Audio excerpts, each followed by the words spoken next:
E o Salmo 133 diz assim: ó, como é bom e agradável viverem unidos os irmãos. É como o óleo precioso sobre a cabeça, o qual desce para a barba de Arão, e desce para a gola das suas vestes.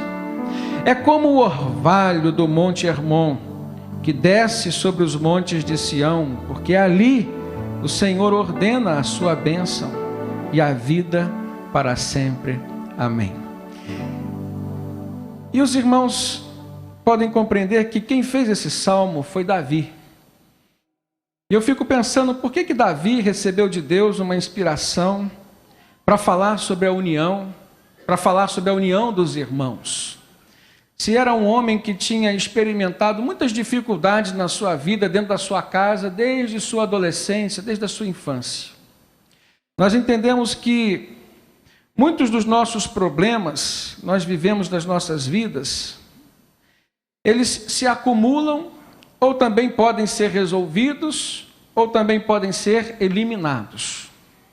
E quando nós eliminamos alguns problemas, nós também não vemos a solução, nós não desfrutamos do que aquilo que, enquanto fosse resolvido, poderia transformar em bênção para as nossas vidas. Não vemos o resultado se não solucionamos, simplesmente anulamos.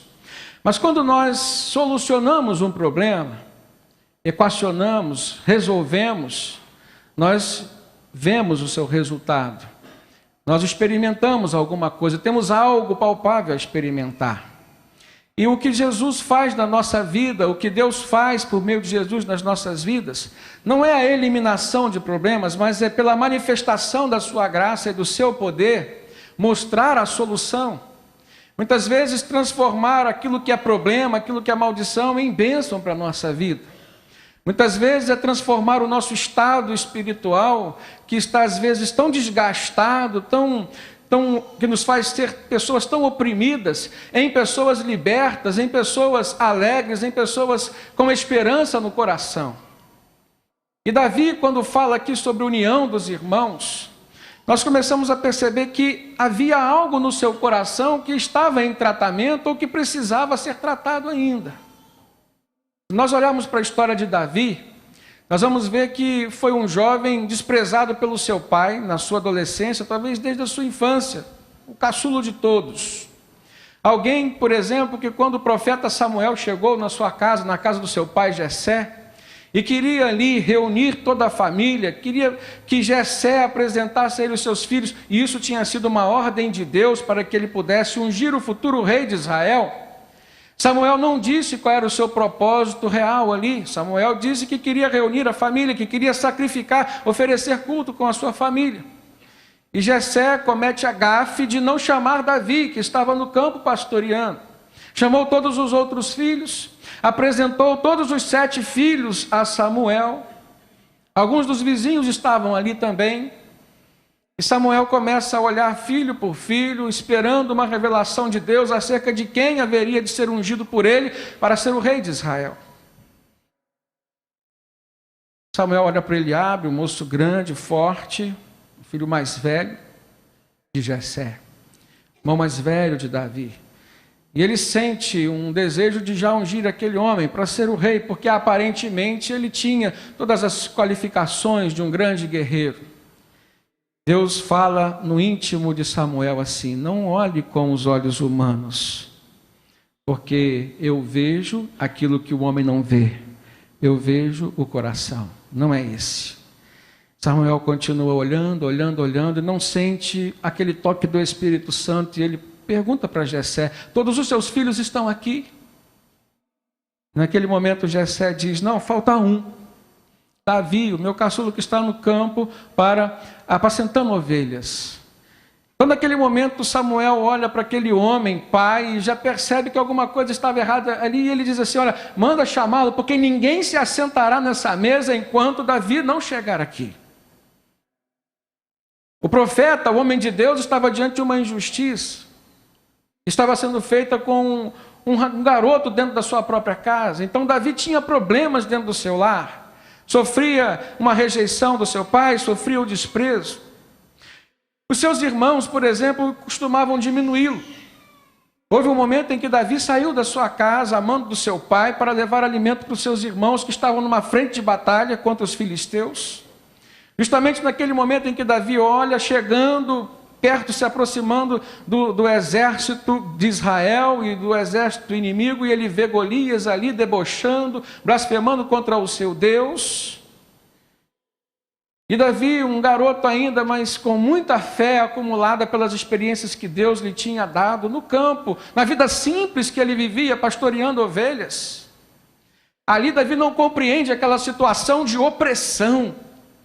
Talvez aos olhos humanos as pessoas estivessem vendo uma guerra física, uma disputa de poder bélico, uma disputa de forças, de estratégias humanas, mas Davi percebe que algo a mais estava acontecendo ali. E ele olha com olhos espirituais, e ele vê quem é esse incircunciso. Ele pergunta para os seus irmãos, para os soldados que estavam ali, esse homem que não tem parte com o nosso Deus. E sabe o que os irmãos mais velhos de Davi que estavam ali falaram para ele? Você está fazendo o que aqui? Volta lá para as poucas ovelhas do seu pai. Está estampada a sua soberba, a sua maldade. O primeiro livro do profeta Samuel revela esse texto, essa palavra de Eliabe, dura de ser ouvida por um irmão que estava ali querendo fazer o bem para ele. Naquele momento, Davi é acusado de ser uma pessoa soberba, presunçosa, maldosa. E eu creio que muitas feridas foram abertas no coração de Davi. Porque palavras, irmãos, têm um peso tão forte quanto atitudes. Às vezes uma palavra maldita, dita na hora errada, da forma errada, sendo a palavra errada, ela tem o poder de uma bala, de um tiro que pode, uma vez sendo disparado, fazer um estrago enorme, não se pode mais segurar. E isso acontecia na vida de Davi. Davi, dentro desse contexto de família atormentada, atribulada, ele cresce, mas ele cresce se apoiando na sua relação pessoal com seu Deus. Ele cresce confiando no Deus, porque a partir daquele dia, ele recebeu uma promessa do Senhor. Isso é importante nas nossas vidas, que nós possamos verificar o dia em que nós recebemos uma promessa do nosso Deus. O Senhor está disposto a se manifestar a nós. O Senhor está disposto a nos acompanhar em todas as circunstâncias das nossas vidas, mas nós precisamos demonstrar para Deus que confiamos na presença dEle, que depositamos confiança no poder, no seu amor, e que estamos vivendo não uma vida para nós mesmos, mas uma vida diante de um Deus que cuida de nós e que merece a nossa devoção e a nossa adoração. No momento em que Davi estava diante dos seus irmãos, do exército, do povo de Deus, a promessa do rei Saul para aquele que enfrentasse o gigante é que ele daria a sua filha em casamento, ou seja, ele passaria a fazer parte da família real. A promessa é que a família de quem fosse lá enfrentar o gigante e vencesse, estaria isenta para sempre de impostos no povo de Israel. E Davi não foi interessado em nada disso. Os olhos de Davi, o coração de Davi estavam focados simplesmente na questão espiritual que estava envolvida naquela situação. E ele vai, ele enfrenta Golias, ele vence Golias de uma forma milagrosa, porque só Deus poderia fazer transformar aquele momento de que aos olhos humanos seria um massacre, uma derrota, numa vitória assim esplendorosa. Mais à frente nós vamos ver que Davi sempre passou por dificuldades na sua família. Ele se casa com a filha de Saul, com Mical, e sempre foi uma mulher que foi um calo no seu pé. Sempre o perseguia, sempre o acusava, nunca deu felicidade para ele. Mas à frente nós vamos ver que o seu próprio sogro Saul, o rei Saul, para quem ele sempre se dedicara. A Bíblia fala que Saul era atormentado espiritualmente, e que só quando Davi adorava a Deus diante dele, tocando a sua harpa, é que ele se sentia calmo, ou seja, aquele espírito que o atormentava saía dele. E de repente o rei Saul se volta contra ele, querendo matá-lo, mandando todo o seu exército atrás de Davi, uma perseguição implacável. Davi começa a fugir do seu próprio sogro, de alguém a quem ele amava, alguém a quem ele era fiel. Teve a oportunidade de matar Saul e não fez porque ele era ungido do Senhor. E nós começamos a ver como que o coração de uma pessoa pode reagir a tantas situações dolorosas, difíceis, e ainda se tornar um vencedor, vendo o milagre de Deus agindo, contornando todas elas. Quando Davi fala sobre esse salmo, quando ele escreve esse salmo 133, ele está se referindo, irmãos, possivelmente ao momento em que ele estava na caverna de Adulão. Um dos momentos em que ele estava fugindo do rei Saul. E saindo diante da terra do rei Aques, ele sai e vai direto para a caverna de Adulão. Uma grande caverna onde ele esteve ali experimentando a solidão, experimentando talvez uma das coisas que as pessoas nunca gostariam de experimentar, um sentimento de vazio no seu coração com relação às pessoas, um sentimento de desprezo pelo seu passado, um sentimento de injustiça porque as pessoas a quem ele amava estavam perseguindo ele. Mas, para surpresa de Davi, o que aconteceu, irmãos? Foi justamente ali na caverna de Adulão que os pais de Davi e os seus irmãos foram ao seu encontro e estiveram ali com ele. Então nós percebemos que Deus manda o seu consolo para nós. Deus está vendo a nossa situação. Deus é um Deus que não nos desampara em momento algum das nossas vidas. E se às vezes nós estamos passando por dificuldades, Deus pode estar permitindo que essas dificuldades venham a ser vividas por nós, para que nós possamos aprender alguma coisa. Mas em todo o processo de aprendizado, o Senhor estará conosco ali. E ali naquela caverna, ele pôde experimentar como era preciosa a presença dos seus pais, dos seus irmãos com ele. Alguns amigos se juntaram a ele.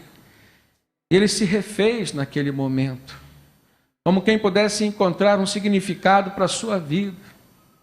A essas alturas as pessoas já estavam sabendo que Davi tinha sido ungido pelo profeta Samuel para ser o futuro rei de Israel. E a questão era, ele tinha que esperar o tempo de Deus para as coisas acontecerem. E foi isso que aconteceu na vida de Davi.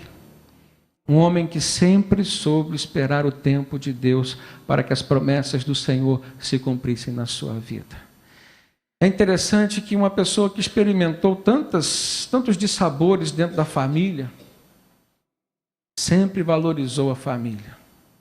E eu creio que quando a palavra de Deus diz que Davi foi um homem segundo o coração de Deus, um dos desejos do coração de Davi era ter uma família abençoada por Deus. Uma família segundo o coração de Deus. Teve dificuldade na sua família paterna, com seus irmãos, com seu pai. Teve dificuldade no seu primeiro casamento. Teve dificuldade com seus filhos.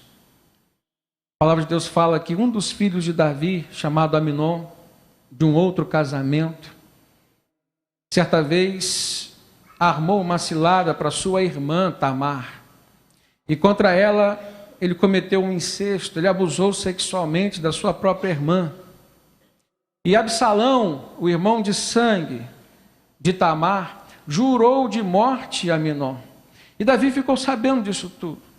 Ele começa a ver a sua família correndo um risco de ser desfacelada.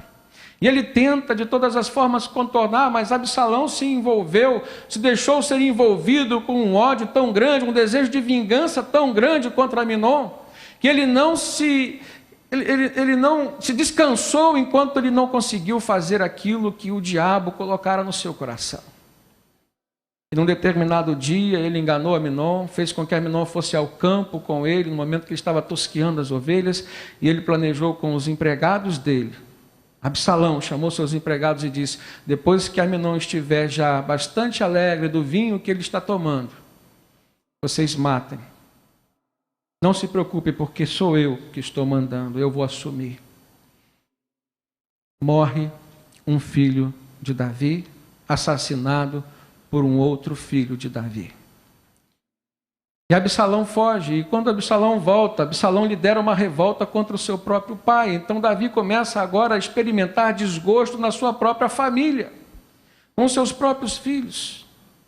Mas, irmãos, nós precisamos entender que o propósito de Deus para nós passa pelo caminho da solução e não da anulação dos nossos problemas. O propósito de Deus para nós se consiste em manifestar o seu poder reparador nas nossas vidas. Algumas coisas Deus vai permitir que aconteça porque dependem do nosso livre-arbítrio, entendam isso. O desejo de praticar o mal está no nosso coração, não é de Deus para nós. E não é manifestação de Deus na nossa vida, mas Deus tem o poder de nos transformar, de nos moldar. Muitos dos nossos problemas podem ser corrigidos, mas muitos dos nossos problemas podem ser evitados. E quando nós nos entregamos ao Senhor e queremos viver segundo os seus princípios, o que a palavra de Deus nos ensina é que problemas são evitados. Caminhar nos caminhos do Senhor é caminhar num caminho seguro, desfrutando da sua presença. Nos momentos das nossas decisões, nós precisamos ter a certeza da anuência de Deus sobre aquilo que nós estamos decidindo, irmãos. E Davi, às vezes, passou por momentos assim. Ele consultava a Deus nos momentos da guerra, mas ele não consultava a Deus em alguns outros momentos de sua vida. Seus filhos, embora conhecessem o seu Deus, não tinham o mesmo coração que o pai e se permitiram passar por problemas terríveis como esse. Agora, algumas implicações nós podemos perceber na vida daqueles que se entregam ao Senhor e que se deixam ser conduzidos e dirigidos pelo Espírito Santo que Deus nos dá. Nós entendemos, irmãos, que a segurança é uma delas. Nós entendemos que o discernimento espiritual é um dom que o Espírito Santo nos dá para nós termos uma percepção da realidade ao nosso redor. A revelação que Deus pode nos dar sobre algumas coisas que às vezes nós não estamos percebendo. E Deus nos fala, Deus nos esclarece. A palavra revelar tem esse sentido, esse significado de trazer luz a um lugar que está escuro. E quando nós falamos de luz, quando a Bíblia fala de luz, ela está se referindo à direção de vida. Por isso que Jesus disse: eu sou a luz do mundo. Quem me segue não andará em trevas, mas pelo contrário terá a luz da vida. Repitam comigo: a luz da vida. E muitas pessoas hoje estão vivendo uma vida sem luz. E quando nós aceitamos esse desafio de vivermos nos caminhos do Senhor, andarmos com Jesus, não só a luz de Deus se manifesta a nós, irmãos, mas também nós passamos a ser luz, reflexo da luz de Jesus. E Deus quer e Deus tem um propósito para a sua vida, irmão. Seja a luz dentro da sua casa, seja a luz dentro da sua família. E nós começamos a compreender como que uma pessoa como Davi foi forte o suficiente para superar todas as dificuldades, todas as decepções que ele passou em meio às pessoas a quem ele mais amava, de quem ele mais esperava. Ele era um homem que confiava na luz de Deus. E ele também, sem saber, ele já estava vivendo como reflexo da luz de Deus na sua casa, para os seus pais, inclusive, e para os seus irmãos. E foi na caverna de Adulão, um lugar escuro, inclusive, que os seus irmãos, os seus pais foram até lá. Para ele, os seus irmãos, os seus pais foram ali para o consolar, e aquilo foi como um bálsamo precioso sobre a sua vida. Mas eu creio que os seus pais e seus irmãos foram atrás de Davi por causa da luz que em Davi se refletia pela presença de Deus que nele estava. Irmãos, Deus está em nós, preste atenção nisso, isso tem um valor tremendo. Isso nos faz enxergar as circunstâncias de vida de uma forma diferente. Isso nos faz ver que nós somos mais que vencedores por meio daquele que nos amou, e não há dificuldades, não há barreiras que não possam ser vencidas quando nós deixamos fluir de dentro de nós o Espírito Santo, o poder de Deus que está em nós. Foi isso que Davi fazia. Foi por isso que Davi se tornou um grande vencedor e superou grandes momentos de crise que tentaram destruir seu coração. Eu não sei como está o seu coração hoje, eu não sei se você tem se preparado diante de Deus, pela palavra de Deus, para resolver algumas crises que muitas vezes vêm nos assolar, porque crise, irmãos, acontece na vida de todos. Mas a maneira como nós enfrentamos as crises é que vão determinar o final dessa história. O cristão enfrenta as crises de uma forma diferente. O cristão enfrenta as crises de uma forma diferente. E no seio da família, por exemplo, nós começamos a perceber que Davi trazia consigo uma experiência, mas de algo que sempre ele almejava encontrar.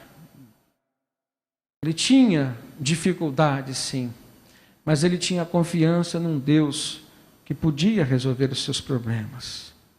E quando ele escreve esse Salmo 133, quando ele diz que quão bom, quão suave é que os irmãos vivam em união, eu tenho certeza que ele estava se referindo à harmonia, por exemplo, como sendo algo que só pode acontecer a partir de duas pessoas. Essa experiência com o outro, que muito nos enriquece, que tira, por exemplo, de nós um sentimento de solidão, um sentimento de tristeza, que pode nos curar. Era isso que Davi estava se referindo. A maravilha da bênção de Deus quando age na vida de mais de uma pessoa, promovendo ali a harmonia, a conciliação. Mais à frente, no Novo Testamento, nós vemos o apóstolo Paulo olhando para a igreja de Filipos, os crentes filipenses, e ele começa a identificar que ali havia irmãos que estavam passando por dificuldade de relacionamento. E Paulo olha para duas irmãs, Evódia e Síntique, e ele começa a dizer na sua carta: olha, eu clamo a Deus, eu oro a Deus para que vocês possam viver pensando de forma concordante, vocês possam viver unidade entre si. E aí nós começamos a perceber, existe uma diferença entre unidade e união. A família, por natureza, ela é uma unidade, mas ela pode ou não viver em união. E a união é quando nós nos unimos em prol de um propósito. Pessoas diferentes podem se unir em prol de um propósito. Inimigos podem se unir em prol de um propósito. Nós vemos na Bíblia muitos exemplos de povos diferentes, inimigos que se reuniram, fizeram uma união, uma aliança, para um propósito específico. Mas Deus pensa em algo além disso. Deus pensa em união, sim, mas Deus pensa em unidade, em pensarmos concordemente, em sermos um só coração, um só corpo, orientado por uma só fé, por um só Deus, como diz o apóstolo Paulo aos Efésios, que age em todos e sobre todos e para todos. E Davi começava a experimentar isso na sua vida. E nós aprendemos na vida de Davi, e há algumas atitudes que contribuem para a união, e aí nós poderíamos pensar na união da família, sim. Filipenses 4:6, a palavra de Deus nos diz assim: não estejais ansiosos ou inquietos por coisa alguma, mas antes sejam em tudo conhecidas as vossas petições diante de Deus, por meio da súplica, da oração e com ações de graças. E Deus fala assim, e a paz de Deus, fala por meio de Paulo, e a paz de Deus que excede a todo entendimento, guardará os vossos corações e os vossos pensamentos em Cristo Jesus. A oração é algo que nós temos que lançar mão todos os dias das nossas vidas. Oração é a atitude, irmãos. E é a atitude que promove a união. Agora, por quê? Eu quero falar agora de uma forma restrita aos casais que estão aqui. Há uma preocupação muito grande da parte de Deus, da nossa parte, por exemplo, com tantas famílias que têm sido bombardeadas hoje. São casamentos que às vezes se fazem, são feitos diante de Deus, até mesmo diante de Deus, e poucos meses depois, os cônjuges estão desanimados, já estão falando em separação. São casamentos que às vezes duraram 30 anos e que de repente um dos cônjuges começa a querer ter uma experiência diferente. Se sente insatisfeito por algum motivo, mas não consegue expressar isso para o outro cônjuge. E eu vejo na palavra de Deus, no que diz respeito à oração, como sendo uma forma de nós abrirmos o nosso coração para Deus, expressando as nossas ansiedades, as nossas necessidades, diz o apóstolo Paulo. Não estejais ansiosos por coisa alguma, pense no seu casamento agora,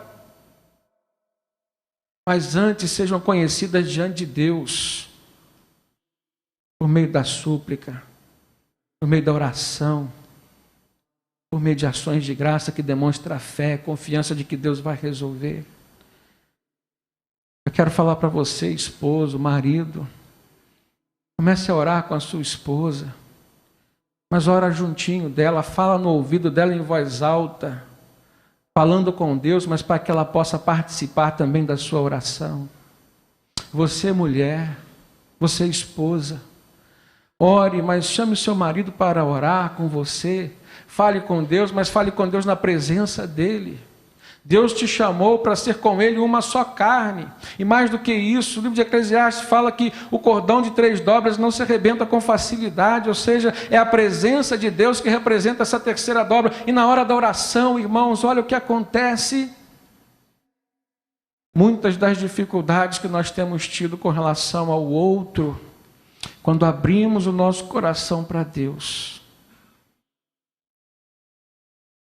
Deus faz uma conexão sobrenatural com o nosso cônjuge. É preciso abrirmos o nosso coração. Isso é difícil para algumas pessoas, mas é preciso abrirmos o nosso coração. E eu quero dizer uma coisa, irmãos, não há lugar melhor para se fazer isso do que diante do Deus Altíssimo.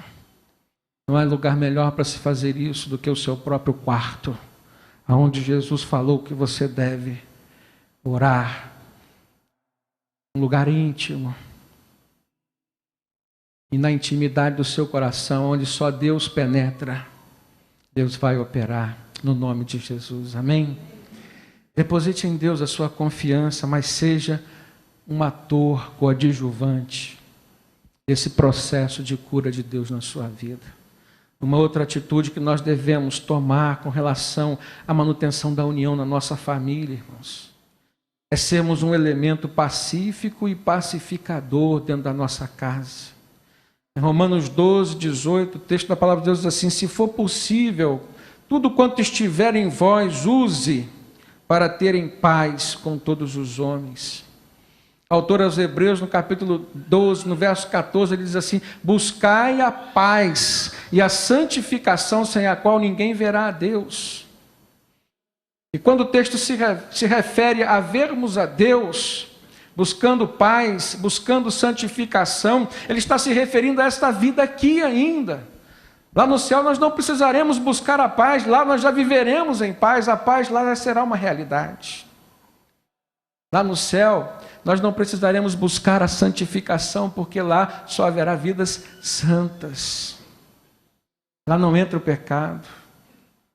Mas Deus se refere à presença dEle, à manifestação dEle. Quando o texto diz assim, ninguém verá a Deus, é ver a manifestação de Deus na sua casa, na sua vida, no seu casamento, na criação dos seus filhos. Seja um elemento pacífico dentro de sua casa. Seja uma pessoa de paz. mas seja, acima de tudo, uma pessoa pacificadora. Quantas vezes nós somos açoitados por situações das nossas vidas que não nos afetam diretamente, mas está afetando alguém da nossa casa. E quando nós chegamos a casa, às vezes vem uma notícia ruim, e muitas vezes nós não temos a sabedoria para reagir com o domínio próprio que é fruto do Espírito Santo, com a longanimidade que é fruto do Espírito Santo na nossa vida. E às vezes o desespero começa a agir ali. É o momento em que as coisas começam a se desacertar. É a brecha que nós abrimos para o inimigo entrar e sapatear na nossa vida, na nossa casa. Mas reaja contra tudo isso. Lembre-se sempre, você precisa ser o agente da paz dentro do seu lar, no meio onde você estiver vivendo. A terceira atitude que nós precisamos tomar, irmãos, é lutar contra um egoísmo. Quando o apóstolo Paulo fala sobre o amor, ele diz que o amor não vê os seus próprios interesses. E Paulo fala aos crentes da cidade de Filipos, lá, Filipenses capítulo 2, verso 3, não façais nada por partidarismo ou por vanglória, mas por humildade, considerando cada um os outros superiores a si mesmo. Difícil essa palavra, não é? Você agir com o outro, se relacionar com o outro, considerando o outro superior a você. Paulo não está falando aqui de complexo de inferioridade, não, porque para uma pessoa que tem complexo de inferioridade, ela faz isso até inconscientemente, mas faz isso para o seu próprio prejuízo. O que a palavra de Deus está nos falando é que nós precisamos fazer isso por opção. Eu tenho que olhar para o irmão Josué e me relacionar com ele como uma pessoa que eu tenho em autoestima, considerando o superior a mim como sendo uma pessoa que Deus vai usar para me abençoar. Tem bênçãos de Deus para chegar na minha vida por meio da missionária Dulce. Tem bênçãos de Deus para chegar na sua vida por meio do irmão. E se tem bênção de Deus para chegar na sua vida por meio de um irmão que está aqui, pense comigo, muito mais ainda, tem bênção do Senhor para ser derramado na sua vida, lá na sua casa, na sua família. Seja a bênção de Deus, e você vai receber também as bênçãos de Deus por meio dos seus. E aí o pai começa a ver o crescimento do seu filho, ele começa a ver Deus operando, aquela transformação. E de repente aquele filho que era sempre dependente dele, de todas as coisas, já começa a ser alguém que o abençoa, que intercede por ele. Tem uma história, irmãos, de um casal daqui da nossa igreja que me fascina muito como uma experiência da manifestação do poder de Deus nas suas vidas. Era um casal que não conseguia ter filhos, porque quando um filho nascia, por um problema genético, o filho falecia. E depois de algumas tentativas, Deus conduziu até a casa deles uma pessoa, uma criança, um bebê recém-nascido que tinha sido abandonado. E eles aceitaram aquele presente como sendo o presente de Deus para eles. Adotaram, criaram. E quando aquele garoto, na sua infância ainda, junior, fez uma oração na sua casa pedindo a presença de um irmão, Deus fez um milagre acontecer, irmãos. E aquele casal se engravidou e recebeu de Deus um bebê que foi e que tem sido bênção na vida deles. Agora olha, irmãos, como que aquela criança que dependia, que foi abençoada pela atitude de pais, agora já estava sendo um abençoador dentro da sua casa. E é mais lindo ainda quando os pais percebem isso e devotam a Deus a causa do milagre. Esse é um exemplo. Existem milhares de exemplos por aí. Nós precisamos, irmãos, entender que o outro tem um papel importante na nossa vida. Enxergar o outro é lutar contra o egoísmo. Em Romanos capítulo 12, a partir do verso 9, projeta aí por favor, ou acompanhe na sua Bíblia. O apóstolo Paulo fala para os cristãos assim: o amor seja não fingido, aborrecei o mal e apegai-vos ao bem, amai-vos cordialmente uns aos outros com amor fraternal, preferindo-vos em honra uns aos outros. Não sejais vagarosos no cuidado, sede fervorosos no espírito, mas servindo ao Senhor. Alegrai-vos na esperança, sede pacientes na tribulação, perseverai na oração, porque dessa forma Deus vai se manifestar na sua casa, na sua vida e na sua família. Seja uma pessoa com o coração aberto a abençoar os outros, e você vai começar a receber, a ver a manifestação das bênçãos de Deus na sua vida. Amém, queridos? Uma outra lição que nós tiramos, quando Davi fala, ó quão bom e quão suave é que os irmãos vivam em união, ele começa a fazer duas comparações.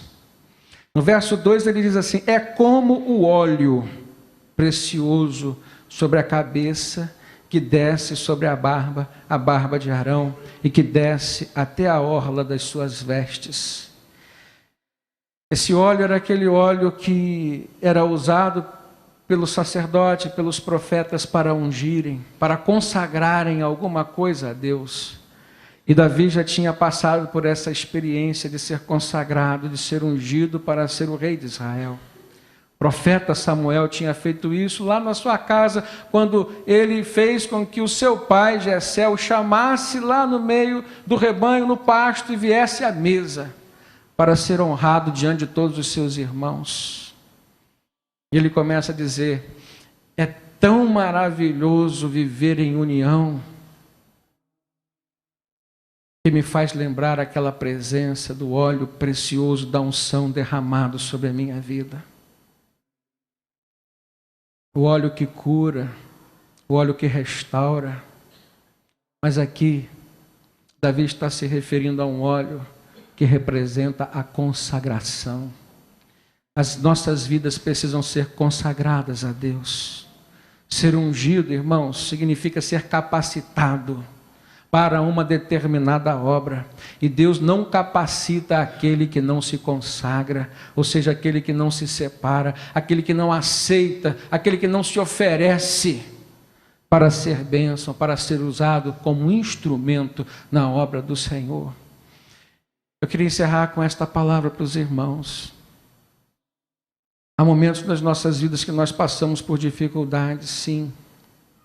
Mas nós precisamos lembrar que um dia Deus nos agraciou com a presença e a unção do Espírito Santo. E isso traz bênção sobre nossas vidas, traz promessas, traz a realidade. Coisas que nós nunca esperávamos que acontecesse. Quando Davi fala sobre é como o óleo precioso que desce sobre a cabeça, ele também diz que desce sobre as suas vestes. E ele também diz que desce, é como o orvalho do Monte Hermon, que desce sobre o Monte de Sião. Por 3 vezes ele usa esse verbo descer, se referindo a uma manifestação que vem dos céus sobre nossas vidas. Davi não está se referindo a algo que é derramado tão somente fisicamente, algo que se possa ver. Davi está se referindo àquilo que ele sentia como uma manifestação do céu sobre a sua vida, irmãos. A sua unção, o seu preparo, a sua capacitação. É aí que a gente vê o poder de Deus agindo, fazendo uma pessoa fraca, fazendo de uma pessoa fraca uma pessoa vitoriosa.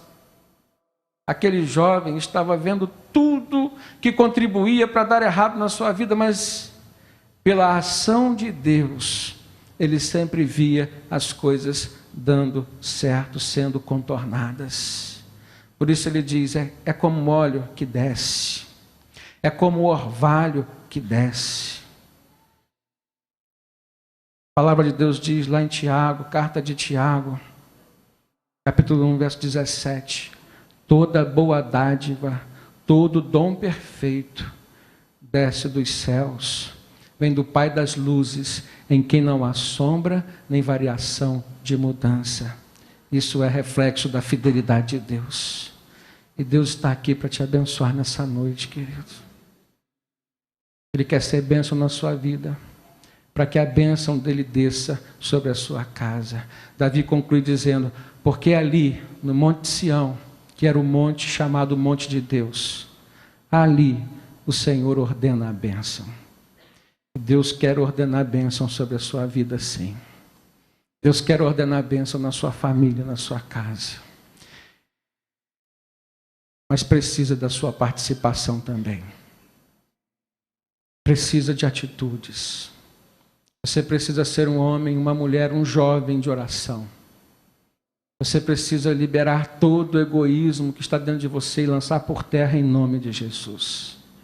Você precisa ser uma pessoa aberta ao mover de Deus, crendo que só o Senhor é quem pode agir, direcionando a sua vida no momento certo, na hora certa. E as circunstâncias que nós não esperamos acontecer, mas Deus como um pai, preste atenção nisso. As circunstâncias que nós não esperamos acontecer, ou não esperávamos que ia acontecer, e acontecem. Mas Deus como um pai, está sempre pronto a nos ajudar. Essa experiência que Deus quer manifestar a todos nós. Amém? Quer manifestar a você também.